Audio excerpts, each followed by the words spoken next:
Alang sa mga taong gustong mo travel back in time, mamahimo kini pinaagi sa pag-apil sa biyahe padung sa gabi sa Kabilin, diin 20 ka mga museum ug heritage sites ang masudlan.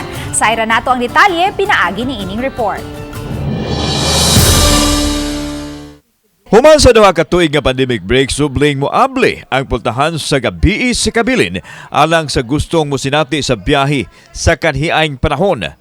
Sa Parian District, ang kanhi Chinese District gitukod kining Casa Gorordo niadtong 1850s nga gipanag-iya ni Alejandro Reyes y Rosales ug napalit sa pamilyang Gorordo nga espesyal alang sa mga Sugboanon. Kini tungod kay dinhi nakapuyo ang labing unang Cebu-born bishop sa Pilipinas nga si Juan Bautista Gorordo.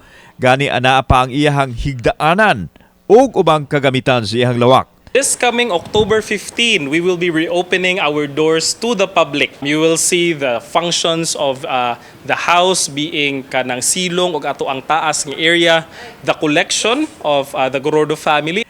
Nagpabilin pa dinhi ang mga lama sa kasaysayan gikan sa disenyo sa istruktura hangtod na sa kagamitan sa mga nagpuyo. Sa pagsulod pa lang anang kahoy nga hagdanan, pasaka sa dawatanan ug bisita hangtod sa kusina ug ubang madapit sa balay.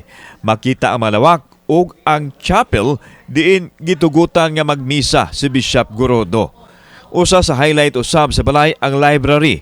Din makita ang librong No Limit ang Iri ug El Filibusterismo. These were translated into Bisaya sometime during 1950s, and the translations were sponsored by the Aboitiz family.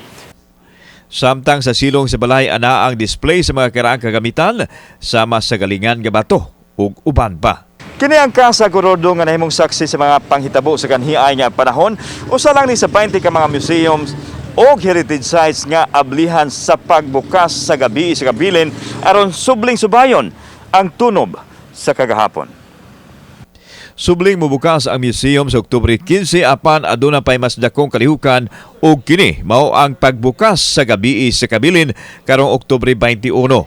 Nahunong kini tungod sa pandemic hinungdan nga sa pagbalik nini gibutangan kini og tema nga padayon bisan pa man sa mga pagsulay sa pandemya ug sa bagyong Odette. Kaning intention sa gabi sa Kabilin is not only to promote our Cebuano culture and heritage but also to encourage them to go to the museums. Ang gabi sa Kabilin sugdan sa alas 6 sa gabi hangtod na sa alas 12 sa tungang gabi alang sa tanang gustong malingaw ug mutilaw sa mga lamiang pagkaon samtang nagtan-aw sa mga pasundayag ug ang paglabang-labang sa mga museum sakay sa tartanilya ug ubang matang sasakyanan. Travel back in time and learn, no? And because mo na ingon nga you learn from your past so that you'll be able to move forward.